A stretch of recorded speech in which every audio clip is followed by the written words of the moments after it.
I'm JD. Welcome to my channel. Please subscribe. Please hit like. A shout out there to Sonny and Vernon and other watchmakers out there. Even old hippie from the old days if he still watches my videos. So, and of course Bun Special, great guy.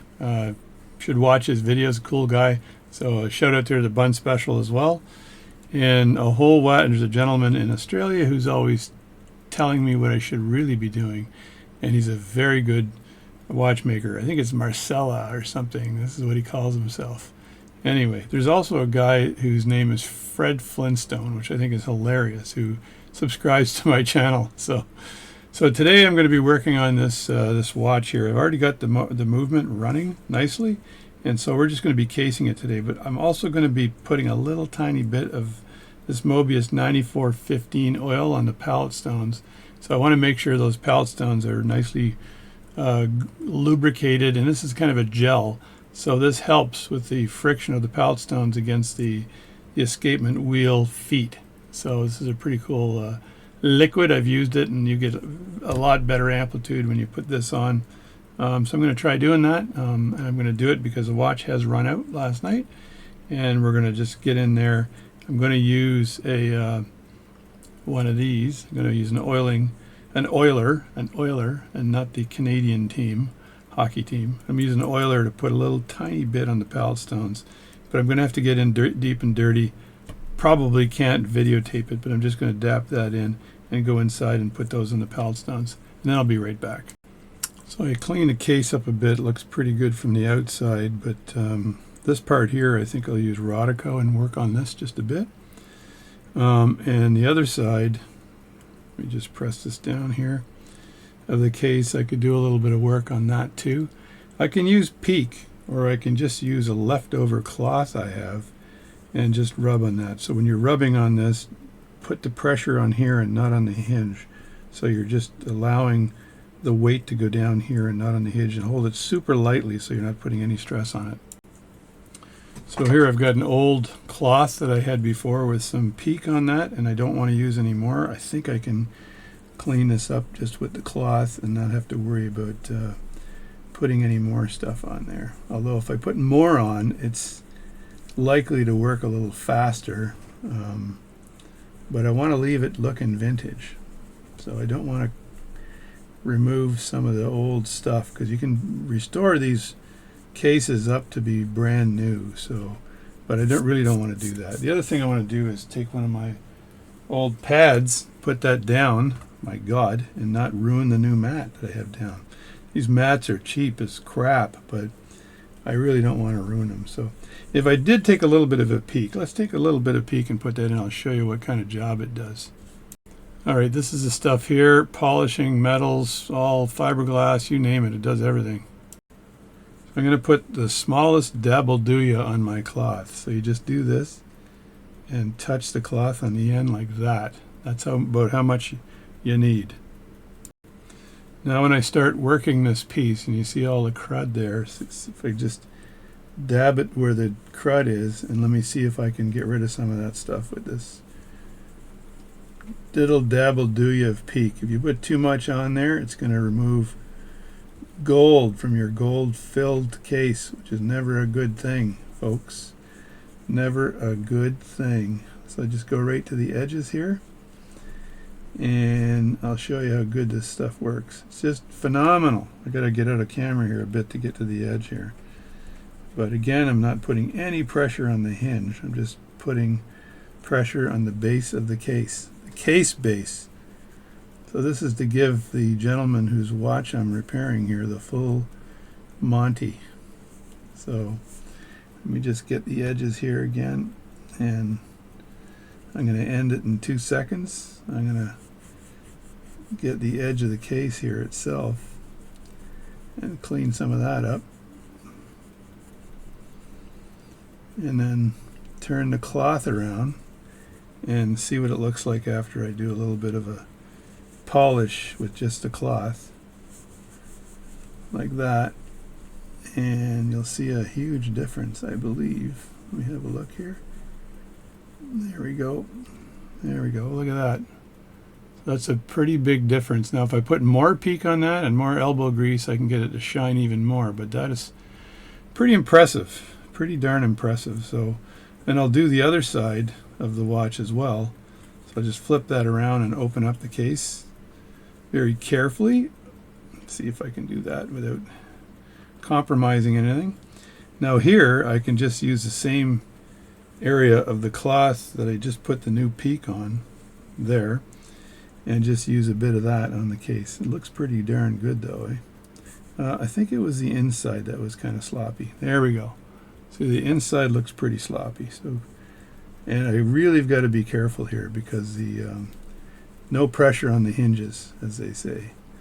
No pressure on the hinges. And let me see if I can get a bit of this on this side. I'm just pressing down ever so lightly. It's like putting a thermometer in a baby's mouth. Be very careful. So I've had to do that, by the way. So there we go. That's all I'm going to do. And if the gentleman who owns a watch wants to shine that up even more, then he can go to the local hardware store and pick up some peak, and away you go. Again, use it just a little bit. Don't use it too much because you'll take away the you'll take gold off the watch. Gold, Jerry. So there, see that? That's a lot better there. So there's a little slice right here that I should do a little bit of work on because I can see that and it's just bugging me. It's bugging me. It doesn't take much to bug me. So just work on that just a little tiny bit here. And see if that, yeah, there we go. So the owner can take that and peek away, right? I got fingernails here, so I don't want to touch the watch. And there we go. Now even the sides, if I close the watch up nicely, right? Again, close it on the sides, and I'll give it a little bit of a peeking on the edge, right? And this doesn't take away from the authenticity of the watch, this peak stuff. It's just a little tiny bit of a shine, right? So there we go. See how that shines up now? That's shining up really nice. And it just gives it a whole, it refreshes the watch is what it does. So this should be called watch refresher. It shouldn't be called peak. And I just do this, and again the owner can go and sit down and polish watches all day long. All night long. What song is that? I think that's a famous artist who sings that, right? And he's still singing, and he lives in Italy now, I think. So there we go. And even on the case here, I can give the case a little bit of a scrub-a-dub-dub, and it'll shine up the high-end areas of the case like that. And it looks pretty darn good. You can put a lot more on here to get a lot more of a shine, but again, it'll take away from the vintage look of the watch, and I think that the owner needs to grab the watch and then, there we go, and then shine it up a bit, right? I leave that to the owner to do. I'll give an initial shine here just to make sure I'm happy with the product, right? And if you're super anal retentive, you can also use peak on the bow here and just put some on the bow and do that. But again, you want the watch to look vintage, so there we go. So now I want to case the movement, but before I do that, I want to show you a thing that I've got a problem with here. I want to get the edges here, make sure there's nothing in there, no gum, nothing. These watches usually are okay, but you do want to get anything that's corroded. And I just use I have a long fingernail for guitar on one hand, which is really handy for doing this stuff. It's handy. Imagine something you do with your hand that's handy. Here is the crystal, so I won't do any work on that crystal until it's on the movement, so I don't risk cracking it at all. So you never do that, so leave that aside.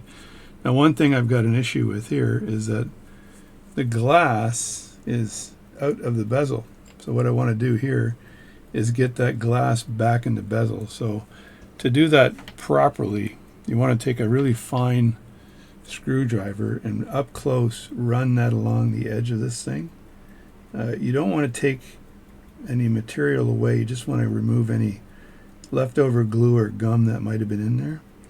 And I find just using the edge of a screwdriver, do your 6-0 screwdriver, which is your second smallest one in your set, and it will remove any gum that's in this bezel. These bezels are very hard to get a hold of, so you better be very careful when you're doing this. I put, again, almost no pressure on the bezel itself. All my pressure is down, so I don't risk cracking the bezel at all, so, or bending it or anything like that. So I just do that, and once I've gotten the crud out of the ring, right, like this, I do a sweep with some Rodico, and that'll pick up any leftovers that might have been in there, some flakes or whatever, right? So I just get a piece of Rodico, reach over here and pull it out, and this is just semi-clean Rodico, I'd say. And now all I need to do is touch the edges, all along the edges, to make sure that anything I loosened up is going to get picked up by the Rodico. And I'm leaving it flat on the mat here just to make sure there's no pressure on there at all, right? Now while it's on there, I could take my little peak here and I could do the edge with peak like that. You could see it going on the mat, but that's fine. But that means all the pressure is downward, and it's not, I'm not providing any pressure that would warp the bezel, right? So I'm just putting this stuff on and ever so lightly just cleaning it up, and as you can see, it's starting to pick up the shine. Hopefully you can see that. I'm not sure, but I'll show you in a second. And that just makes it look nicer. And then I've got to glue in the crystal. The crystal looks like it's an okay shape. I wouldn't say it's 100%, but I think that when I put the crystal back on, you're not going to notice any inconsistencies with the crystal. So, but I'll wipe the crystal down on the top lightly to make sure I've gotten rid of anything that's in question, and then I'll wipe the inside of the crystal just a bit. Again, when you're doing that, let the crystal move around, because if you don't do that, you could crack the crystal. And now I'll take some Rodico and pull it out like that, and I'll just wipe the crystal down with the Rodico, and I'm wiping on the inside here. I'm not sure where the dirt might be, but I'm just wiping on the inside, and the Rodico will pick up any flakes from the crystal, and then turn that around here and then wipe the outside of the crystal with the Rodico. I can see something right there, and I'm not sure if that's inside or outside. That might be inside. Yeah, it is inside. And here I'm just using my fingernail to loosen it up here, like that. Again, I've got a lot of crystals, so I'm not super concerned if I crack it, but the low dome crystals are the tough ones. So this one here, I'm using my fingernail to remove a little bit of corrosion I could see on the crystal. And a fingernail is a good material to use for this. It's skin, baby. So that looks pretty darn good. Let me look at it at an angle here. I could probably do a little better here. So I'm just going to keep sweeping here. And I'm just going to put my finger in the middle. I don't want to put any pressure on this crystal, like I said before. Let me see what that looks like here. It's looking a lot better, but it could still use some more work here. Now if I find that this crystal has got too much gum on it, I'll drop that into some lighter fluid and use a paintbrush to get rid of the gum. And yeah, there's still stuff in there that I don't want to be in there. So what I'll do, and if you look at the bezel, it's looking a lot better, right? It's not as corroded looking as it was before. It looks pretty good. It looks pretty good right now. And again, you don't want it to look absolutely perfect. But I do have a jar here, a jar Bing here, And what I want to do is I'll just lower this crystal into the jar very carefully. And this is a jar I've used before, and I'll just turn it upside down so I don't crack the crystal. And I want to throw in some lighter fluid in there because I can see that there's gum on that crystal that just doesn't want to come off. So let me just throw some lighter fluid on the gum. I don't have to fill it all the way up. And then get a brush. Let me get one of my brushes here. I need a thick brush. How about this one right here? Got a brush right there. And I'm just going to use my finger here because I'm not really concerned about the lighter fluid on my finger. It's not going to cause an issue. And if it does, I'll just remove my finger. And I'm just cleaning up that crystal on one side. Like that. And I'll flip it over here and then clean it up on the other side. Yeah, this is a cruddy crystal. It's got some gum or something on it, right?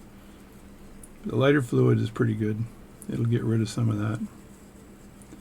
Just have to work it, work it, work it. And I'm putting very little pressure on that. So now we've got the crystal now. This will just evaporate. I didn't put much lighter fluid in there anyway. And then I'll take my cloth. This is one of my dirtier cloths here. And I'll just grab that and get rid of some of the lighter fluid. And again, I'm not pressing hard on any of this stuff because I'm worried about the crystal cracking, obviously, right? The crystal cracking. I can still see some of that gum here, but I may just leave it because it's part of the heritage, baby. Just going to rub that down a bit, see if I can get rid of it. Lighter fluided it, so that should have gotten rid of most of it.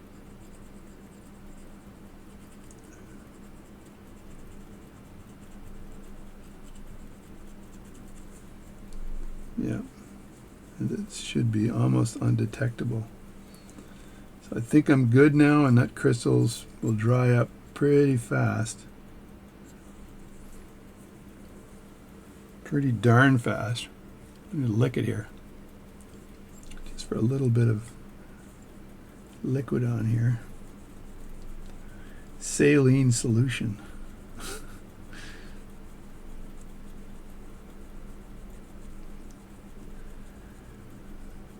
And this is a glass crystal, so I can't use any of that. People have videos online about using this stuff to restore a crystal. Well, you don't use it with glass crystals. Oh, look at that. Perfect. A little bit of the old spit. Remember I was in the army? We used to spit polish our boots. And I don't know what it is, but that stuff works. This is very nice now. I just need a little tiny bit more right here. Come on, you can do it. You can do it. Sorry about the top of my hat, but somebody said to me, I'm glad I could turn off the volume because I got sick of you rambling away. So anyway, not sure who that was, but maybe I should tell better stories or better jokes. I think my wife would agree with that. But if you're watching the video, I really thank you for supporting the channel. And I really thank you for participating in everything I do and all the comments. I really enjoy the comments. They're good ones, bad ones, it doesn't matter. And I learn from them, which is nice. So watchmaking is kind of... So I just learned today that if you just lick your finger, this works super well on here. The only problem is that if Buddy wants to match my DNA, he can do it now. So that's that. Now I can concern myself with gluing this crystal back in. Just making sure I get every line done. See? You can't even see it anymore. It's pretty darn good. That's a really good job on that crystal there, J. Dissel. Never talk to yourself in the third person. It's the first sign of arrogance. That and telling everybody that you're great. So there you go. So I just changed the ugly pad here. And so that crystal is good to go. So now I want to get out my glue, try to keep my fingers away from the top of the crystal. I'm just holding the edge just a bit. And I want to glue this in. So I just have to put a little tiny bit of glue on the edge. Now I have a choice. I can glue it in like this now, which I think I want to do, and have it nicely glued in when I pop the crystal in place, or the bezel back into the watch. Or I can pop the bezel back in the watch and then glue the crystal down. The only advantage there, I think, the only advantage there is that I can put pressure on the bezel and not worry about it corrupting the crystal, right? So like if I put the crystal together and then snap the bezel back in, it can cause issues. So this is easier for me because I know that I can put this down in the right place and not have to worry about cracking the crystal. So if I do that, then I glue the crystal in, it might be a better technique. So I think I'm going to try that out. So just line this up like this. Going to move the crystal out of the way because I can glue that crystal in while it's open like this without a problem. So now I can use my fingies and just press down on here, and there we go. So now the crystal, the bezel is now in place, and now I can just put a line of glue around here and here and then glue that down. But I'm going to have a quick look at the edges to make sure they're clean. Alright, what I use to glue the crystal down is GS Hypo Cement, and this stuff, I think this is made in China, but the company is actually from the US, even though it says London. So if you look on the edge here, right here, Rochester, New York. So this is where it was first made. And it tells you medical inquiries. Well, did I eat this stuff or what? So don't eat it, but it works really well. Try not to breathe in the vapors. Avoid contact with the eyes. Damaging to the lungs if swallowed. Harmful if inhaled and in contact with the skin. This stuff is seriously scary stuff. So, and it's got an applicator that you really got to watch out for because it tends to want to bleed out the second you open this thing up, right? So I want to open it up and try to get it to stop bleeding out and just apply a little bit of glue along the edge here and along this edge here. I don't need to put it all over everywhere because the crystal should actually stay in place, or could actually stay in place without the glue, but I usually use a little bit of watch paper to clean this up. So when I open the thing up like this, you'll see me open it here like this, and it's got this applicator. I'm not sure, this one seems to be a bit stuck. I may have to get another one. There we go. And now the GS cement will come out of the end here. This applicator was in there pretty darn deep. So let me just press and see what kind of GS cement am I getting here.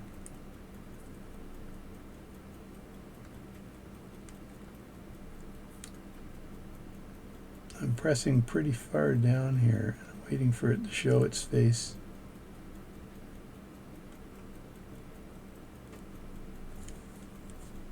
Is this thing empty or what?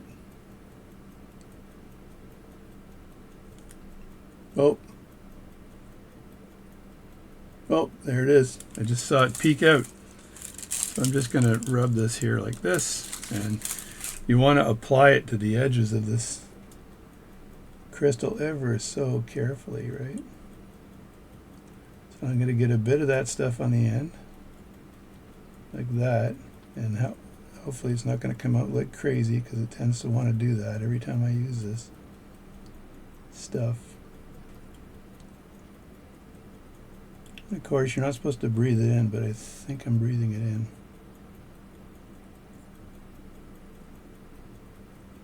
And you can put it in different, like in spots.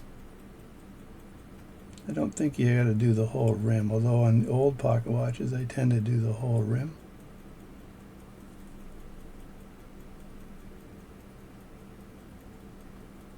And then you let it dry for a few minutes. And then you put the crystal in. I'm kind of holding my breath because I'm pretty close to it.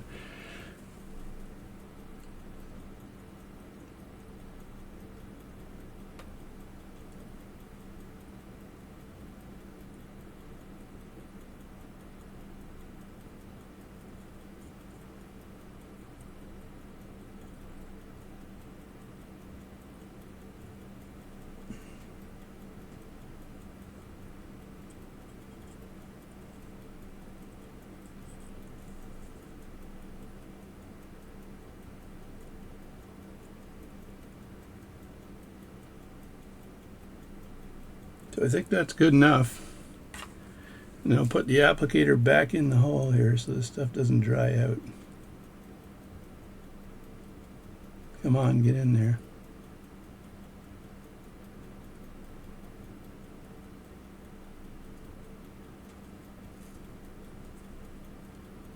There we go. It goes all the way back in like that. And I'll let that dry for 2 seconds here. And I'm going to put the crystal in. I'm going to pick it up with my fingers because I need the dexterity to place that crystal down.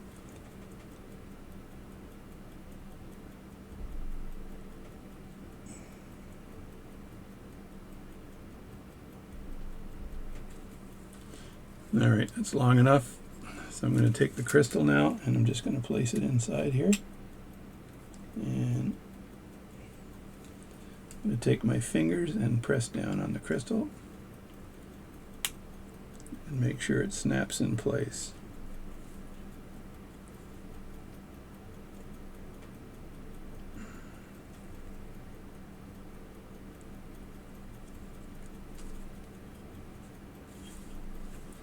I think it's a little high on this side here, so hopefully I can press that down a bit without cracking it.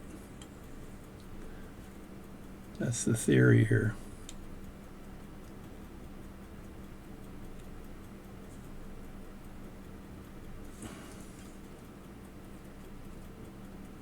It's in there, but it seems to be a bit high on the side, so I might have to take the bezel out right now and then put it in, allow it to expand, and then push it down, because I don't like the fact that it's high.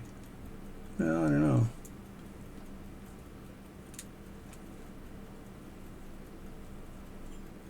It's low here, which is nice, but it's high here.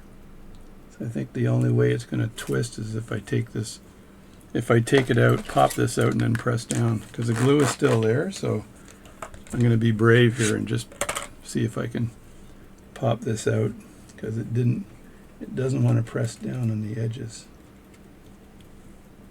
So I just have to find a corner or somewhere I can get in there with my remover.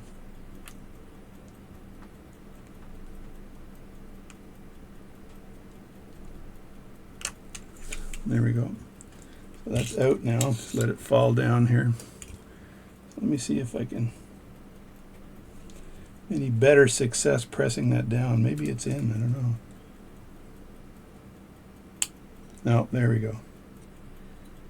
You little bugger, you.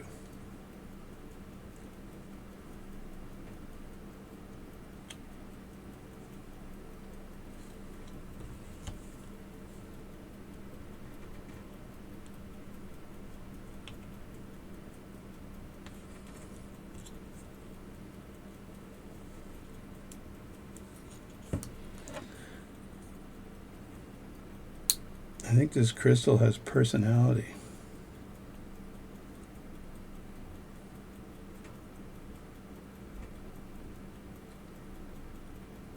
All right, so now it's in all the way.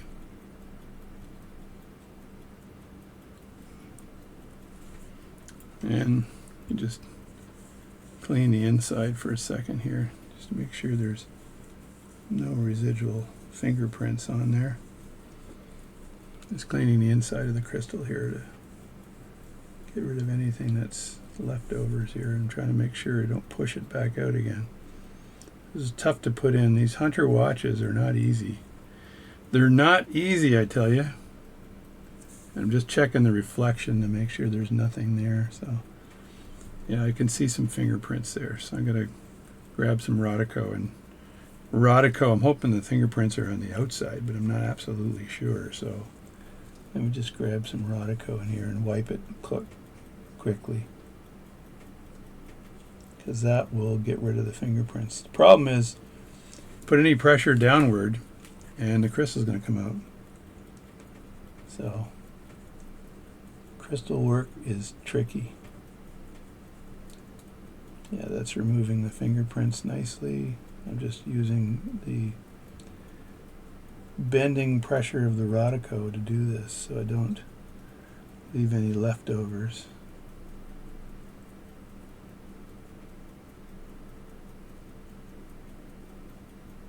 Let me look at it now. I think those fingerprints are on the outside, I think. Just sweep the Rodico. So I tried to do the install the bezel and then put the fingerprint, then glue it in, and the darn thing didn't like it. That's pretty good there. I'm just checking the reflection again to make sure there's no leftover fingerprints on the inside. I'm not worried about the outside because I'm going to end up, yeah, they're all on the, they're good now. So it's good now. So now, I think I'll put a little pressure on this and let it sit for a while. And what I do with that is I get my big ass weight here. This thing here, I might want to put weight on it, but the crystal seems to be sitting nicely in the watch, right? But I don't want to put this down yet because I may have to put the hands in. So I'm going to put this aside and just put a cloth on the top and put a little weight on the top of that and just let it rest for a while, right? So get myself a cloth like this and just double it over like that, and I'll put that like this over on the side, and I'll put a little bit of weight on there, and just to make sure the crystal stays down. So just do that and then put it over there, and because it's dome shaped, it can actually take quite a lot of weight, and that ensures, hopefully that's not too much weight. So if you look over here on the bench, this is what I've got. I've got the crystal sitting there, and it's got this weight. It's pretty heavy, but it's not going to crack it. And I'm just going to let that sit for a while I put the movement back together, and then put it in, case it. So I do have to make sure the hands are right as I pull them in. I may want to do them from inside with the crystal off. Just to distract you a bit, I've got a Mappin & Webb carriage clock here, and I've got to wind it. And so there's the winding mechanism back here, right there, and it kind of is counterintuitive, but it winds counterclockwise like that. And then there's a platform balance on the top, and I've fixed a few of those over the years for people. I've actually there's an escapement wheel, and I've actually repivoted the escapement wheel on these things. So, and here's the thing ticking away, and it's pretty darn accurate, I find, right? And then to set the time, there's another device here, and you turn this around the other way like that. And what time is it right now? It's time for lunch. It's almost 1:45.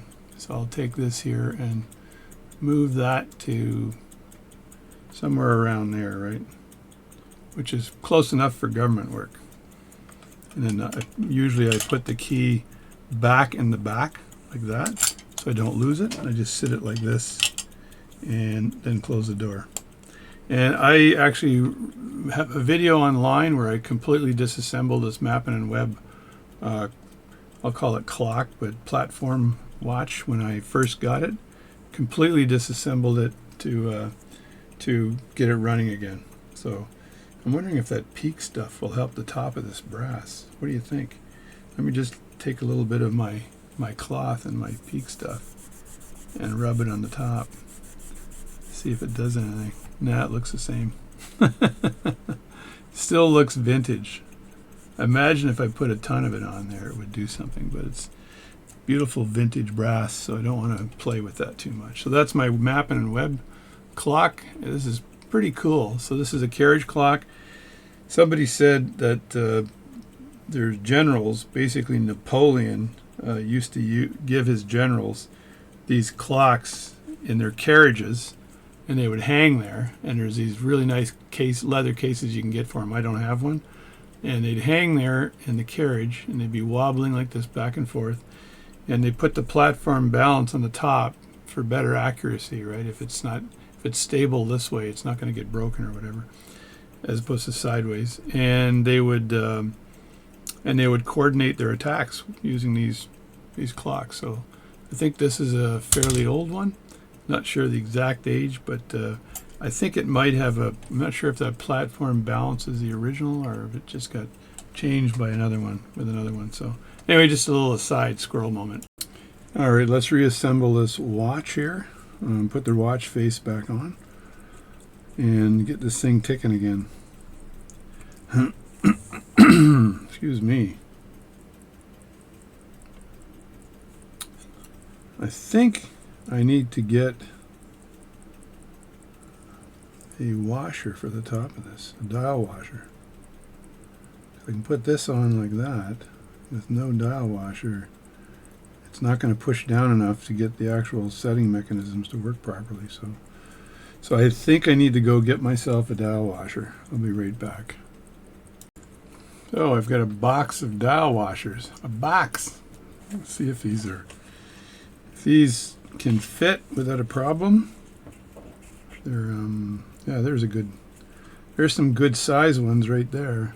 So I know those will be big enough. Let me go one down and see if the next one down is big enough.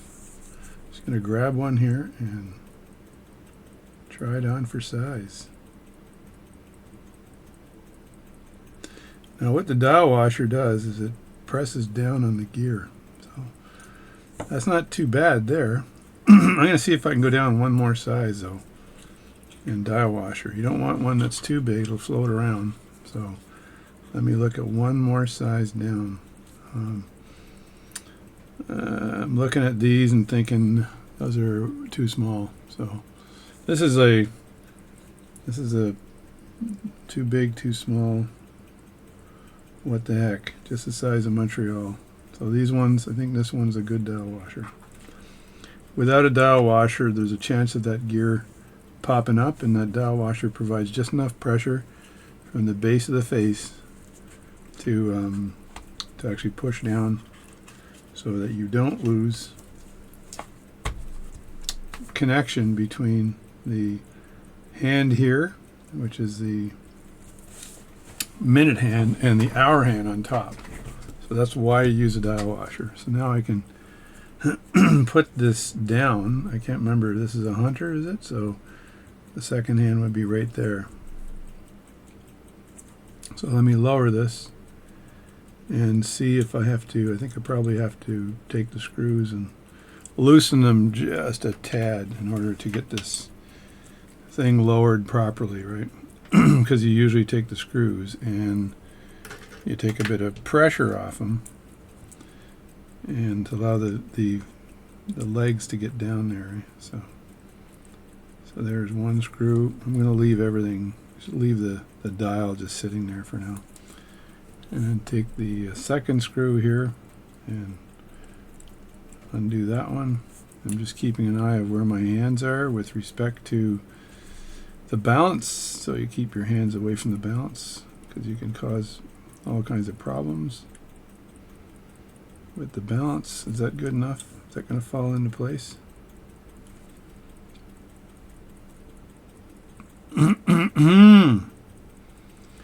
I think just like the Meatloaf song, 2 out of 3 ain't bad. Need to take this one out a bit more. Yeah, that one doesn't want to lower. It's always one. There's always one. It's the red-headed stepchild of watches. Just going to try to raise it up here a little bit on the edge. And see if I can just, sometimes it's the angle. Let's raise it up just a bit right here and then try to lower it here on this side. And it'll rock back and forth. There we go. It's down now. Once you got it down, keep my fingers away from the balance and just tighten the screws up here. Now, like I said before, I haven't had to solder in dial feet in a long time. Probably have to do a refresher before I solder dial feet in, because I was good at it a while back, probably about 2 or 3 years ago. I was doing a bunch, plus I was practicing a lot. And if you lose practice for doing a skill of any type, you need to regain it before you try it on somebody's watch, right? There we go. So that's done and dusted. And I might want to put the hands on first before I put it back in the case, because it could be tricky when it's in the case. So I'll try to get some of the hands on first. Alright, so the first hand here, which is the hour hand, you can put that anywhere because you can use the of course it's flopping around on me here. You can use your setting mechanism to actually reset the hour hand. So see, I just threw it down on the mat and it just bounced onto the other side. So that is a way of doing it. Now I got to go over the top here with my hand pusher. Never sure which one to use, but this one should work. Now what I want to do is press that hand down like that, and then rock it. Make sure it's not in any one direction. I got to check out where that balance is again. And yeah, that can go down further.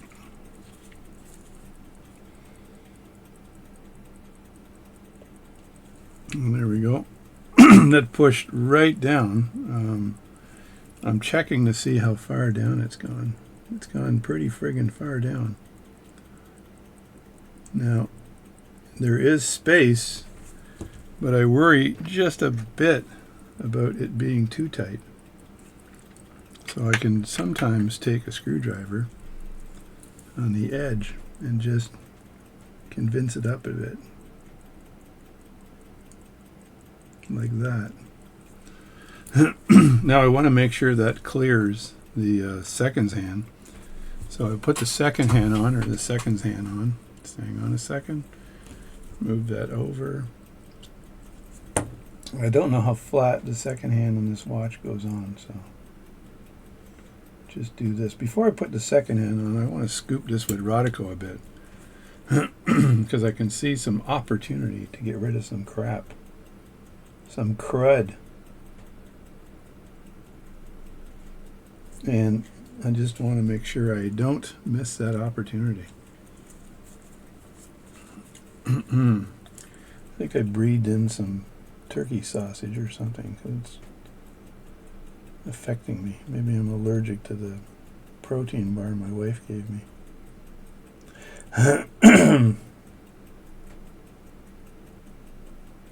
When I see a little bit of stuff, I can use my fingernail just to rub that for a second. And on the edge here, right on the edge right there, there's a little bit of corrosion. It's probably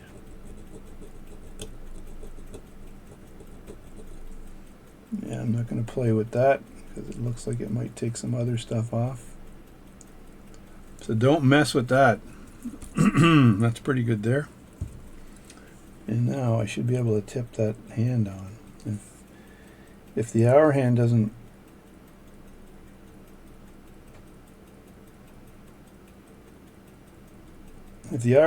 clear the seconds hand,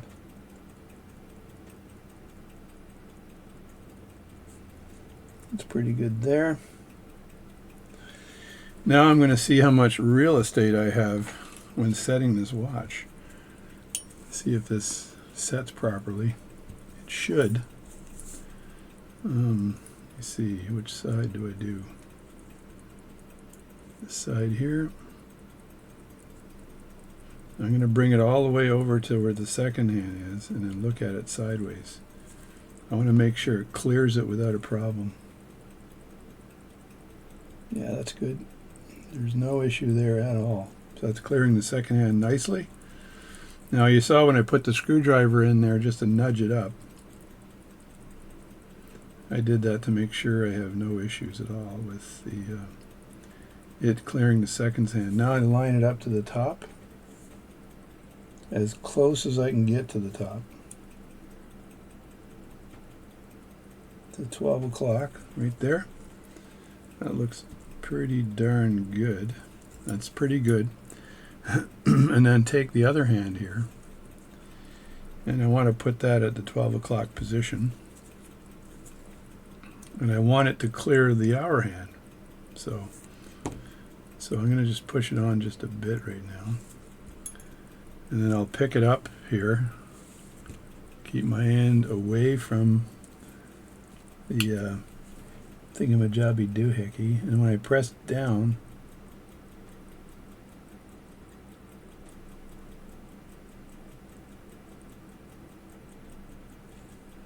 I don't want to put any pressure. That's pretty good right there. I want to press down a bit more here.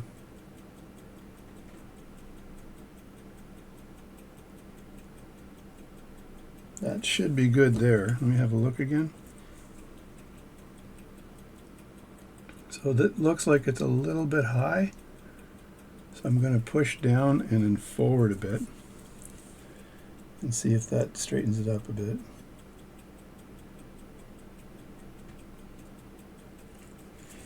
So I push down and forward, again keeping an eye on where that friggin' balance is. That should be good there. Seems like it could go down further though, but I don't want it to go too far down.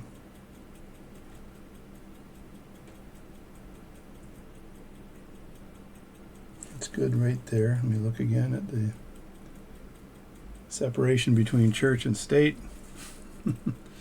So that looks good right there. Now I'm going to wind this up and see if I can actually get it to run right now. I should be able to. So I'm just going to wind it up here.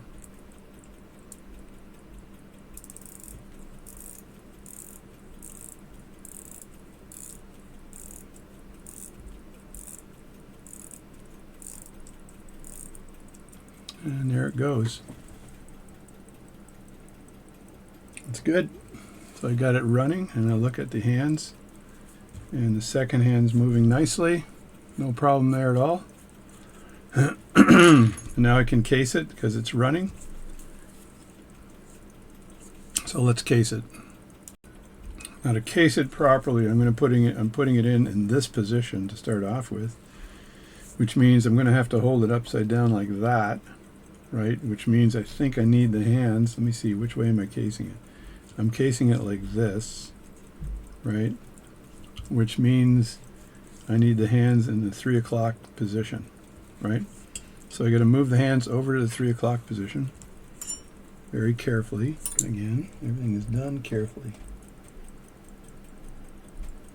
You see, just do this very carefully, moving it over to the 3 o'clock position.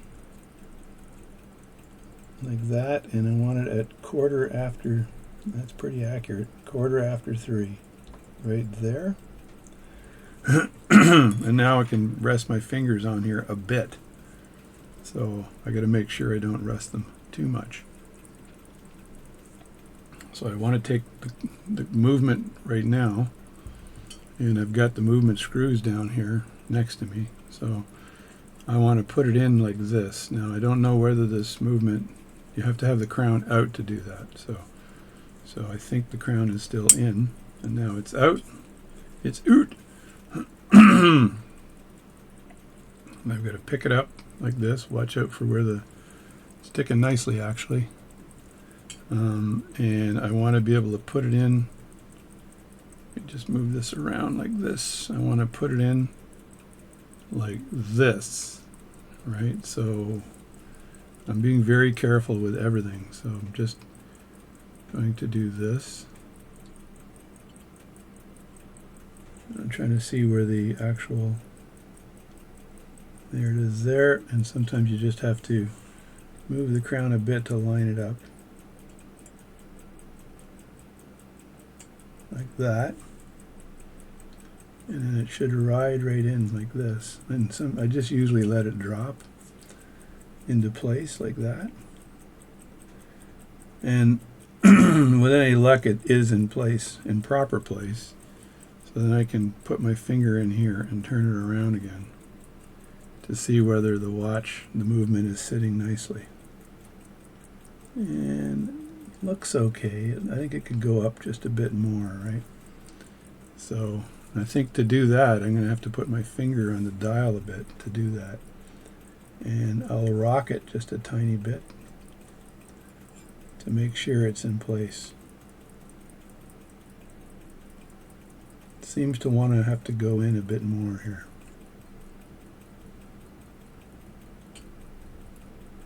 There we go. That's perfect right there. Now I did touch the seconds hand with my finger, which stopped the watch. I think I've got everything out of the way now. Just watch where my fingers are, here and here, like that, and then I can grab the dial screws and put them in place here. And I got too much visibility going on here, so I gotta just move my thing up out of the way. That's one of the dial screws. I can grab a thicker screwdriver to put that in place.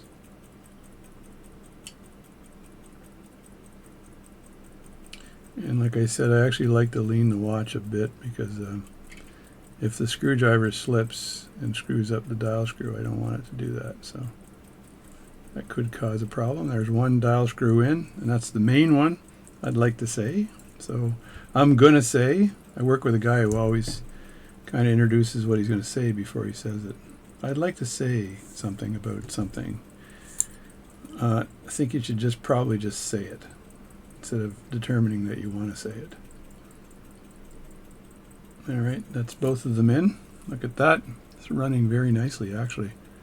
And now I'll close the lid on this, like that. I'm not going to tighten it because I got to regulate it still. So, so there we go. And now I could probably I'm looking at the hands here to make sure they're clearing. So I could probably put the crystal on now. It's probably dry enough now to be able to snap that down. Let me grab the crystal here and slide it off the table here so I don't mess anything up. And like I said earlier, the crystal's nice and clean now, which is nice.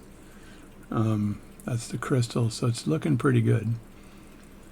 And I just have to drop it on top. Now the crystal has got to clear that hand there, so when I put it down, that hand can't be in the way. So I basically put a little pressure on the crystal to put it in place, and hopefully it just snaps down, right? It should just snap down. There we go. And I just checked the back to make sure that the crystal is in place on the back as well, and it is. So it looks okay. Let me see if that's in place here. I gotta get up close again. I'm looking for gaps, and I don't see any gaps, so that's pretty good. And the crystal is in there good enough. If you have a look at that, that's a nice piece. That's good. Reflection, no big problem. Clear my throat again. I'm sorry for that throat clearing. I don't know what the hell happened. Just clean things up here. It's working pretty good, I think. And what I'll do is put a little dab of oil. A little dab will do you on the hinges. So I use a D5, I think, for that. Whatever that yellow stuff is. Let me get the yellow stuff container here so I can. Yeah, it's Microgliss D5, so that works really well. I was right. Shouldn't question myself all the time. And I just put a little bit there on the hinge.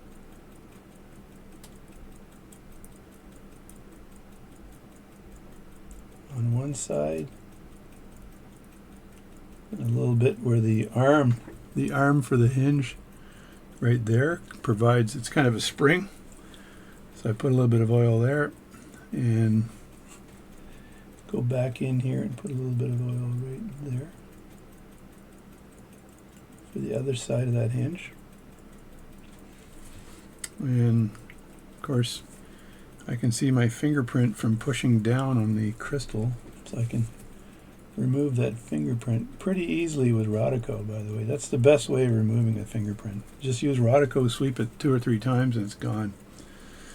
And then I just have to close the watch. So I'm going to set the time on it. It should be able to set in this mode, which it is, which is nice. So I'm going to spin it all the way around here. It's sounding kind of weird as it's setting. I think something might be.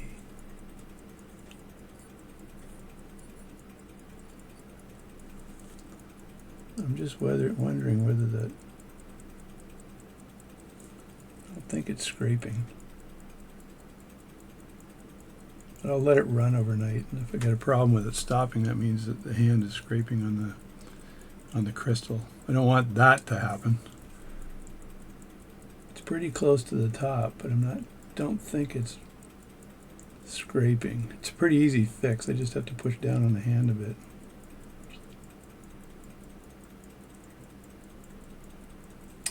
Anyway, let me check the time. So it's about 1:45.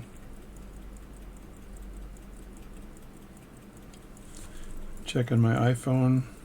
Yeah, it's about right there, I think. Which is close enough for government work. So I'm going to push that down like that. And that's putting it in winding mode. And that's working, which is nice. Winding mode. So I'm just going to close that down and let it run. I should put it on the meter and see how well it's working, and I'll check that out in a few seconds, but that's pretty much it. So that's the reassembly of the Elgin vintage pocket watch. I think this is an old one. I did a video and when I took it apart, this is the one with the problem with the barrel lid that wouldn't go back on. And it seems to be working really well right now. So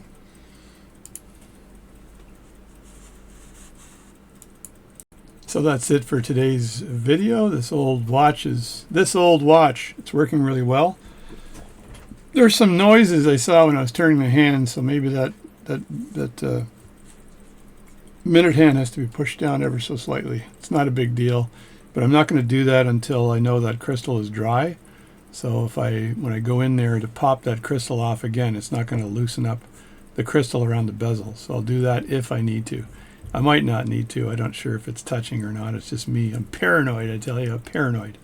But the watch is running well. It seems to be running well anyway. Check again, make sure it hasn't stopped on me. Yeah, it's ticking away, so it's doing a good job. And I'll just regulate that, see what I have to do to regulate it, and we're good. I'm done, and thank you very much for watching this video. This is a very old pocket watch. I should check the serial number out right now and let you know how old it is. So I'm super impressed. The amplitude on this baby is just going crazy, which I love. It's going really good. So it's going 90 degrees past 360 degrees. So that's excellent. But I'm going to put it on the machine to see what it looks like. And the pocket watch database is not online right now, so I can't tell you how old it is yet. All right, I'm just looking at the amplitude of this really quickly, and it's pretty darn good, actually. It's not too bad for an old watch. I got it running fairly well. So I got it within 3 seconds a day, I think, and the beat error is 1, which is kind of all you can expect from a watch this old. Well, I couldn't find out the age of the watch, but you guys can look it up. I gave you the serial number, but it's old. It's probably 1900 or a little bit older than that, I think. It's a Hunter watch. It's running pretty good now. So anyway, thanks for watching this video, and please stay tuned. Please subscribe to my channel if you can, if you haven't done it already. And watch right till the end. I promise I won't babble too much. Wrong. This was a fun one to put together again and work on. It looks really good, and it's running really well now. So hopefully the owner will be super happy when he receives it back, and I'll likely be shipping it, let it run for probably a week and then ship it after. Just make sure it's still working perfectly. I like to do that. So this one, as you recall, had all kinds of corrosion and all sorts of things in it that I had to clean up on this watch. So it's looking really good now. And thanks again for watching my channel. I'm JD. Please subscribe, please hit like, and please share with your friends. And have a good day.